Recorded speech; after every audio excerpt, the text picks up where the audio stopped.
नमस्कार साथियों, आज एक और खास विषय पर वीडियो लेकर के आपके बीच में आए हैं। जैसा कि आपने टॉपिक देख लिया होगा, एक गंभीर विषय है।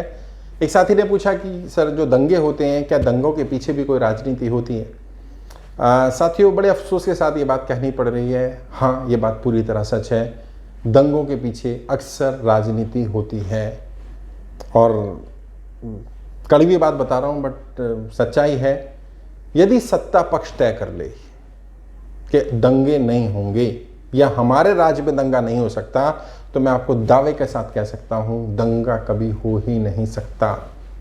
सत्ता चाहे राज्य की हो या केंद्र की हो, सत्ता बहुत पावरफुल होती है। यानी यदि कहीं दंगा हो रहा है जाति के आधार पर, धर्म के आधार पर, मतलब दंगा मतलब बहुत बड़े स्केल पर, छोटी मोटी छुटपुट घटना हो जाए, किसी को मार दिया या कहीं कुछ हो गया, वो अलग बात है। बड़े स्केल पर दंगा होता है, जहां सांप्रदायिक दंगे खासकर से होते हैं, ये दंगे होते नहीं हैं, ये दंगे कराए जाते हैं। दंगा गढ़ा जाता है, दंगा कराया जाता है ताकि सत्ता प्राप्त की जा सके, किसी को सत्ता से हटाया जा सके, अपनी सत्ता लाई जा सके, सामने वाले को बदनाम किया जा सके। बहुत सारे कारण होते हैं दंगा करवाने के। अब कैसे पता चलता है कि कब कौन दंगा करवा रहा है? देखो, सीधी सी बात है, किसी भी काम में बेनिफिशियरी देखना चाहिए कि बेनिफिशियरी कौन है।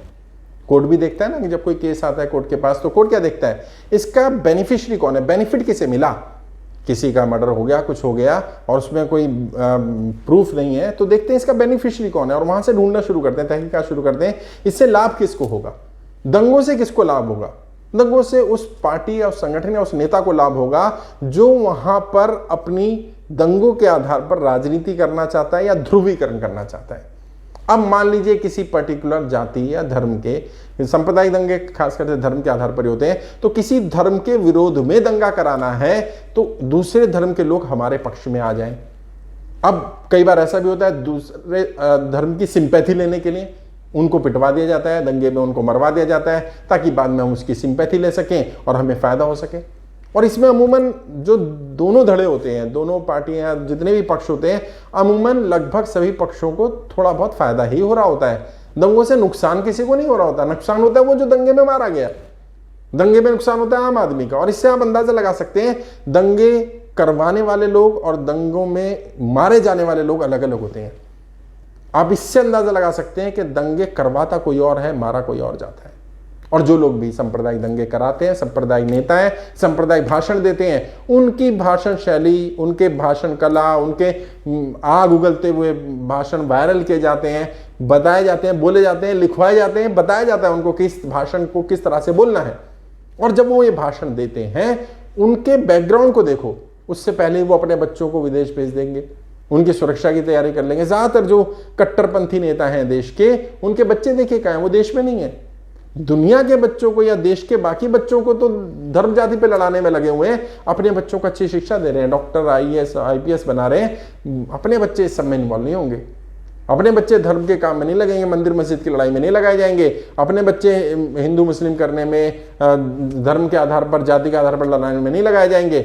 बच्चे जनता को यूज किए जाएंगे, आपके हमारे साधारण घरों के बच्चों को यूज किया जाएगा। और दंगा भड़काया भी ऐसे ही जाता है।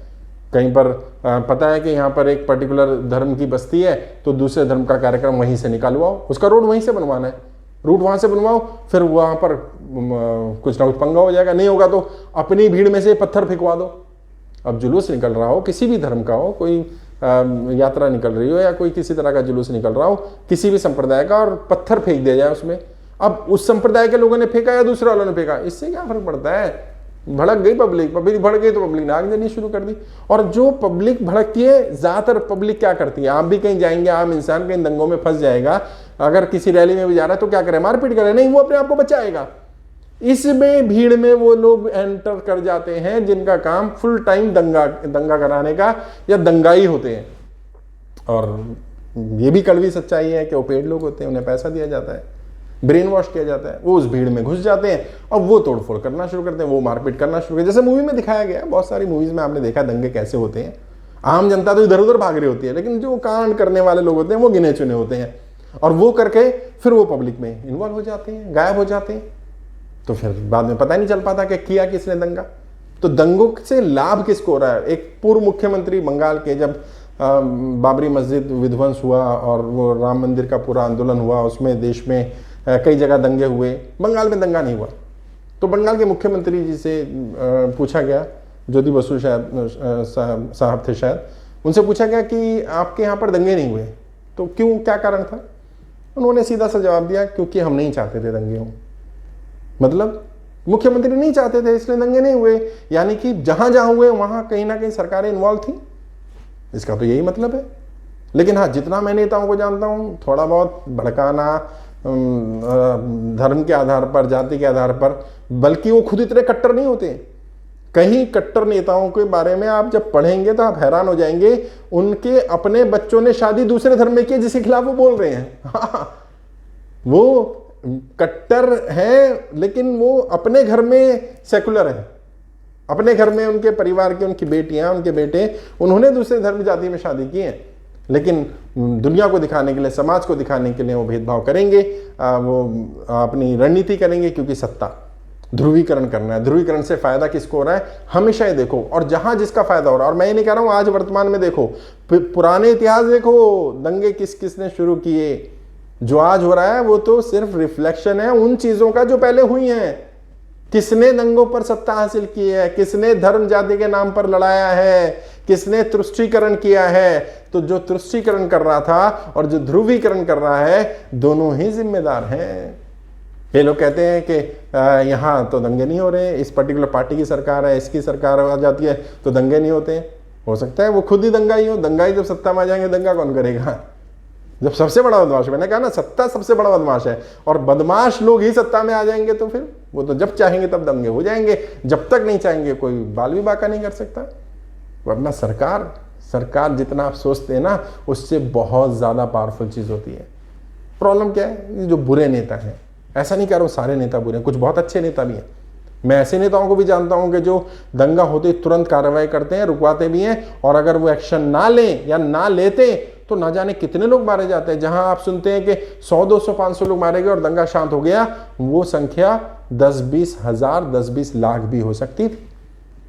क्योंकि ये जो सांप्रदायिक उन्माद होता है ना, उस समय इंसान की सोचने समझने की शक्ति खत्म हो जाती है। और जब मैंने कहा भीड़ में 100, 200, 500 लोग भेज दिए गए, दंगाइयों ने अपना काम कर दिया। जब इधर के 10 मार दिए और 10 इधर के भी मार दिए, तो इधर वाले लोग उनको ब्लेम करेंगे, वो उनको ब्लेम करेंगे, दंगा चालू हो गया, ये हट गए, बस। वो होता है ना, 2 बिल्लियों की लड़ाई में बंदर तो फायदा उठाएगा ना भैया। तो नेता फायदा उठाएंगे क्योंकि तुम लड़े हो। अच्छा, यही कोई अगर मारने पीटने आ जाए, कई जगह ऐसा हुआ, दिल्ली में जब दंगे हुए पिछले साल, तो क्या हुआ, वहां पर एक मंदिर को तोड़ने के लिए कुछ लोग आए, तो वहां के मुस्लिम लोगों ने घेर करके उस मंदिर को बचा लिया। तो वहां पर सांप्रदायिकता की आग नहीं लग पाई, वहां पर सांप्रदायिक सौहार्द बन गया। वहां सांप्रदायिक दंगे हो सकते थे, वहां सौहार्द बन गया। बहुत सारे राज्यों के एग्जाम्पल है, बहुत सारे ऐसे नेता हैं जो इस तरह का काम करते हैं, अपनी धर्म जाति से अलग हटके दूसरे धर्म जाति के लोगों के लिए काम करते हैं, उनके बचाव के लिए काम करते हैं। इसलिए कई लोग उनकी निगाह में वो कंकड़ की तरह चुभने लगते हैं, उन्हें हटा दिया जाता है, एलिमिनेट कर दिया जाता है, क्योंकि ये तो जुड़ने की बात कर रहा है। अगर जुड़ जाएगा, लोग जाति धर्म के आधार पर वोट नहीं करेंगे, बटेंगे नहीं, तो फिर ध्रुवीकरण कैसे होगा, फिर तुष्टीकरण कैसे करेंगे, फिर कैसे हम इनके मसीहा दिखेंगे, कैसे हम इनको अपने फेरों में लेंगे। तो दंगों के पीछे यकीनन राजनीति है, बुरी राजनीति है। मैं से ज्यादा तो खुलकर नहीं बता सकता किस किस तरह से दंगे रचे जाते हैं, दंगे गढ़े जाते हैं, दंगे स्पॉन्सर किए जाते हैं, दंगों में कौन लोग इन्वॉल्व होते हैं, कहाँ से पैसा आता है। इसके ऊपर बहुत सारी किताबें बहुत सारे पुलिस ऑफिसर्स ने लिखी हैं, जो अच्छे पुलिस ऑफिसर्स हैं, वो बताएंगे कि आपको किस तरह से दंगा रचा जाता है, दंगा गढ़ा जाता है, किस तरह से जो रूट निकाला जाता है कि यहाँ से ही निकलेगा तो यहाँ दंगा होगा, ये पॉइंट है, यहाँ पर ये काम करना है। वो सब प्री प्लान होता है। लगता है एक्सटेम्पोर है, अचानक हुआ, कुछ अचानक नहीं है, सब एक्सटेम्पोर है। बड़ा संवेदनशील मुद्दा है, इससे ज़्यादा नहीं बात कर पाऊंगा, ज़्यादा नहीं बता पाऊंगा। बस इतना ही समझ लीजिए कि दंगों के पीछे राजनीति इन्वॉल्व है, बुरी राजनीति इन्वॉल्व है, और जब तक बुरे लोग रहेंगे, अच्छे लोग राजनीति में नहीं आएंगे, तब तक ये सब होता रहेगा। और 2, 4, 5, 10 MLA, 2, 4, 5, 10 MP या किसी 1-2 राज्य में सरकार बना लेने से ये राजनीति सुधरने वाली नहीं है। ये तो पूरा शुद्धिकरण होगा राजनीति का। सभी नेताओं को हटाया जाए और नए नेता लाए जाए, बिल्कुल नए, फ्रेश, आम लोगों में से, आम जन में से। और आप देखते हैं आम जनता लड़ती नहीं है। आम जनता को पड़ोसी कौन जाति कौन धर्म का ज़्यादा इससे फ़र्क नहीं पड़ता। ये नेता ही वो फ़र्क पैदा करते हैं बार बार बता करके, ये इस धर्म का, ये इस जाति का। हर धर्म जाति में कुछ बुरे लोग होते हैं, कुछ अच्छे लोग होते हैं, कुछ कमियां होती हैं, कुछ अच्छाइयाँ होती हैं। हमारा डिपेंड करता है कि हमारा नज़रिया क्या बनाया जा रहा है, परसेप्शन क्या बनाया जा रहा है। जब हम ये मान लेंगे कि किसी पर्टिकुलर धर्म जाति के लोग बुरे होते हैं, ख़राब होते हैं, तो फिर तो हम सब पर शक करने लगेंगे। मैं समझता हूँ कि हमें जोड़ने की बात करनी चाहिए, तोड़ने की नहीं। और ऐसी हर घटना का, चाहे वो किसी ने भी की हो, उसकी जितनी ज़्यादा भर्त्सना की जानी चाहिए और इनका विरोध करना चाहिए। ऐसे नेताओं का विरोध करना चाहिए जो किसी भी व्यक्ति के साथ धर्म जाति के आधार पर भेदभाव करते हैं।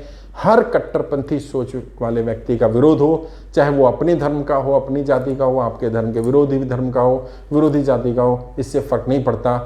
हर कट्टरपंथी सोच के खिलाफ हमें खड़ा होना पड़ेगा, क्योंकि भारत का डीएनए जो है वो सेकुलर डीएनए है। उसको कोई तोड़ने की कोशिश करे, उसको खराब करने की कोशिश करे, वो होगा नहीं, क्योंकि डीएनए ही ऐसा है। ये जोड़ने की बात करता है, हम सबको साथ लेकर चलने की बात करते हैं, वसुदेव कुटुंबकम की बात करते हैं। आज के लिए इतना ही, आगे किसी और विषय पर बात करेंगे। कोई सवाल है, कोई डाउट है, कुछ पूछना चाहें तो वीडियो के डिस्क्रिप्शन में मेरा नंबर मिल जाएगा, डायरेक्ट मुझसे बात कर सकते हैं। किसी और विषय पर वीडियो चाहिए तो बता सकते हैं। आपके उज्ज्वल राजनीतिक भविष्य के लिए हार्दिक शुभकामनाएं। जय हिंद, जय भारत।